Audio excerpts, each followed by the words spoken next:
വീണ്ടും രാഹുൽ ഗാന്ധി ഞെട്ടിച്ചിരിക്കുകയാണ്.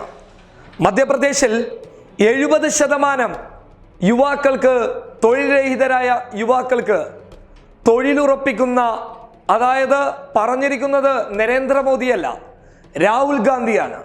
70% മധ്യപ്രദേശിലെ യുവാക്കൾക്ക് തൊഴിലുറപ്പിക്കാൻ വേണ്ടി കമൽനാഥിനോട് തുറന്നു പറഞ്ഞിരിക്കുകയാണ് രാഹുൽ ഗാന്ധി. കർഷകരുടെ വായ്പ എഴുതി തള്ളിയതിന് പിന്നാലെ കമൽനാഥ് രാഹുൽ ഗാന്ധിയുടെ ആ ഉത്തരവ് പൂർണ്ണതയോടുകൂടി നടപ്പിൽ വരുത്താൻ ശ്രമിക്കുകയാണ്.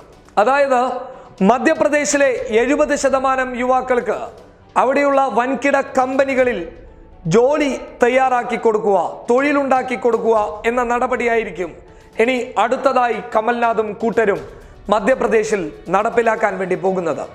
ചെറിയൊരു പ്രശ്നമെന്ന് വെച്ചാൽ, ഈ തൊഴിൽ നൽകുമ്പോൾ മധ്യപ്രദേശിന് പുറത്തു നിന്നുള്ള ആളുകൾ, അതായത് ഉത്തർപ്രദേശ്, ബീഹാറിൽ നിന്നുള്ള ആളുകൾക്ക് ചെറിയ തോതിലുള്ള ഒരു തിരിച്ചടി ലഭിക്കുമെങ്കിലും അതും പരിഹരിക്കാൻ തയ്യാറായി തന്നെയാണ് കമൽനാഥ് മുന്നോട്ട് പോകുന്നുള്ളത്. അതുകൊണ്ട് തന്നെ 70% തൊഴിൽരഹിതരായ യുവാക്കൾക്ക് കോൺഗ്രസിന്റെ നേതൃത്വത്തിൽ ഒരു ജോലി ലഭിക്കുമ്പോൾ വോട്ട് ബാങ്കിന് അവിടെ കടുപ്പം കൂടുകയാണ്. ഇനി BJP ചിലപ്പോൾ മധ്യപ്രദേശിൽ എന്ത് വാഗ്ദാനങ്ങൾ നൽകിയാലും ഒന്നിനും വില നൽകാതെയായിരിക്കും വോട്ടർമാരുടെ പ്രതികരണം കോൺഗ്രസിനോടുണ്ടാവുക.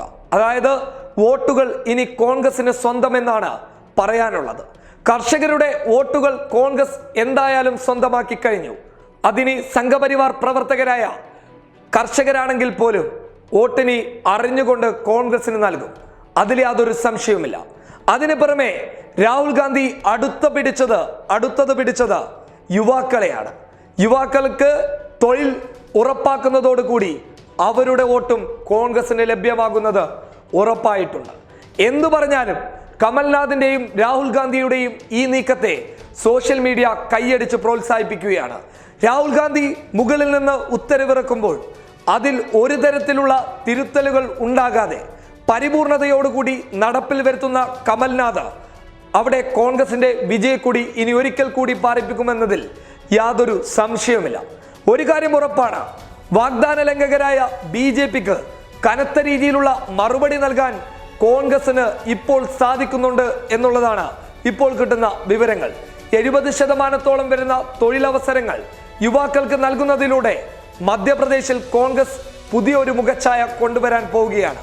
അതായത് നേരത്തെ സർക്കാർ ഖജനാവ് കാലിയായ വിവരം BJP നേതൃത്വങ്ങൾ തന്നെ നേരത്തെ പൊതുസമൂഹത്തോട് വിളിച്ചു പറഞ്ഞതാണ്. ഇനി മധ്യപ്രദേശിന്റെ സർക്കാർ ഖജനാവിനെ ആട്ടി ഉറപ്പിക്കേണ്ടതുണ്ട്. അതിനുള്ള ശ്രമം കൂടിയാണ് കമൽനാഥ് ഇപ്പോൾ മുന്നോട്ട് വെക്കുന്നുള്ളത്. ഒരു കാര്യം ഉറപ്പാണ്, കമൽനാഥിന്റെയും കോൺഗ്രസിന്റെയും മധ്യപ്രദേശിലെ ഈ നീക്കത്തെ അവിടുത്തെ ജനങ്ങൾ നോക്കിക്കാണുകയാണ് അടുത്ത തിരഞ്ഞെടുപ്പ് വരാൻ വേണ്ടി. News desk public Kerala.